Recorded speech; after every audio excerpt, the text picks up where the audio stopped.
Assalamualaikum warahmatullahi wabarakatuh. Bismillahirrahmanirrahim. Innal hamdalillah nahmaduhu wa nasta'inuhu wa nastaghfiruhu wa na'udzu billahi min syururi anfusina wa min sayyiati a'malina. Man yahdihillahu fala mudilla lahu wa man yudlilhu fala hadiya lahu. Allahumma shalli wa sallim ala sayyidina Muhammad wa ala alihi wa sahbihi ajma'in, amma ba'du.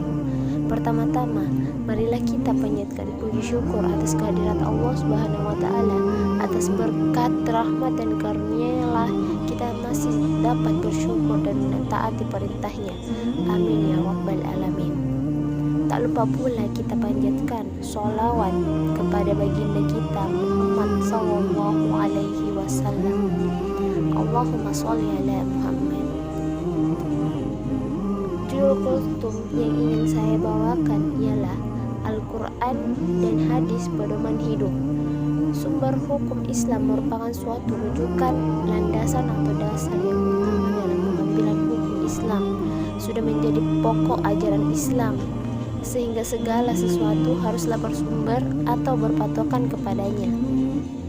Al-Quran menjadi pangkal dan tempat kembalinya segala sesuatu.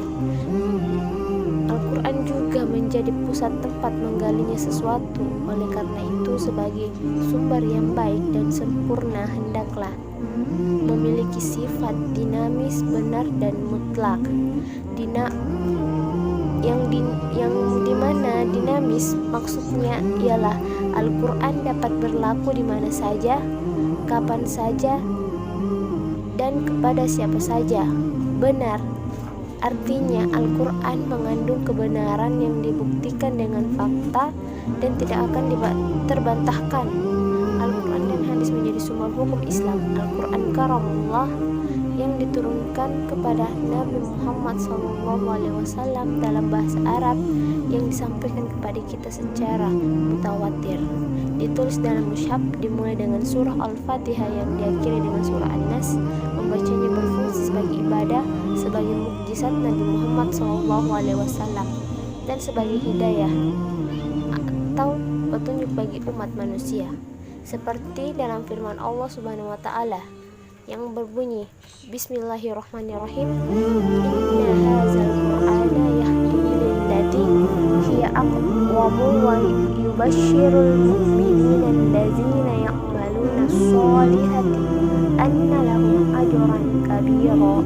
Yang artinya, sungguh Al-Quran ini memberi petunjuk ke jalan yang paling lurus dan memberi kabar gembira kepada orang mukmin yang mengerjakan kebajikan bahwa mereka akan mendapatkan pahala yang besar.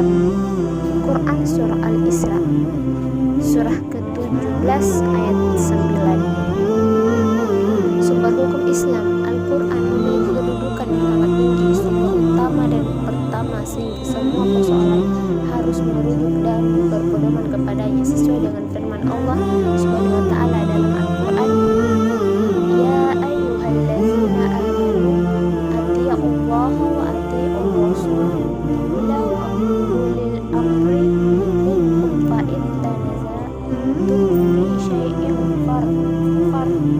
farudduhu ilallahi wa rasulihi in kuntum tu'minuna billahi wal yawmil akhir, dzalika khairu wa ahsanu ta'wila.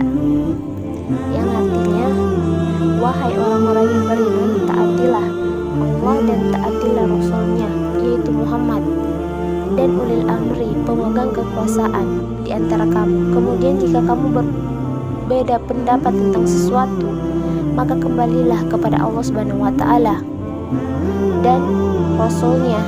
Jika kamu beriman kepada Allah dan hari kemudian, yang demikian itu lebih utama bagimu dan lebih baik akibatnya. Quran Surah An-Nisa surah ke-4 ayat 59. Dan hadis adalah segala perkataan, perbuatan dan ketetapan takrir yang dilakukan oleh Nabi Muhammad SAW. Ulama hadis membedakan hadis dengan sunnah. Hadis adalah ucapan atau perkataan Rasulullah SAW, sedangkan sunnah adalah segala apa yang dilakukan oleh Rasulullah SAW yang telah menjadi sumber hukum Islam. Hadis dalam arti perkataan atau ucapan Rasulullah SAW ialah sanad, sekelompok orang atau seseorang yang menyampaikan hadis dari Rasulullah SAW sampai kepada kita sekarang.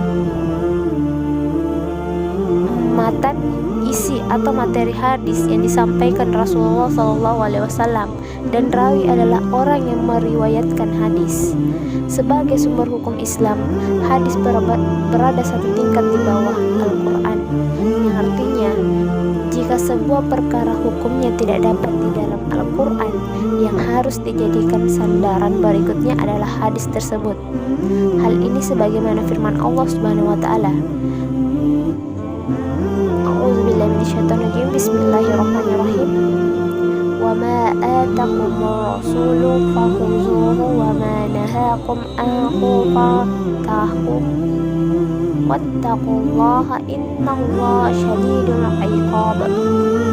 Yang artinya, dan apa-apa yang diberikan Rasul kepadamu maka terimalah ia, dan apa-apa yang dilarangnya maka tinggalkanlah, dan bertakwalah kepada Allah, sesungguhnya Allah sangat keras hukumannya. Quran Surah Al-Hasyr Surah ke-59 ayat 7. Maka dapat kita ketahui Al-Quran sumber hukum utama selain sebagai kitab suci. Oleh karena itu, semua ketentuan hukum yang berlaku tidak boleh bertentangan dengan hukum-hukum yang terdapat dalam Al-Quran, hadis atau sunnah, dari segala ucapan atau perkataan, perbuatan, serta ketetapan takrir Nabi Muhammad SAW yang terlepas dari hawa nafsu dan perkataan-perkataan tercela.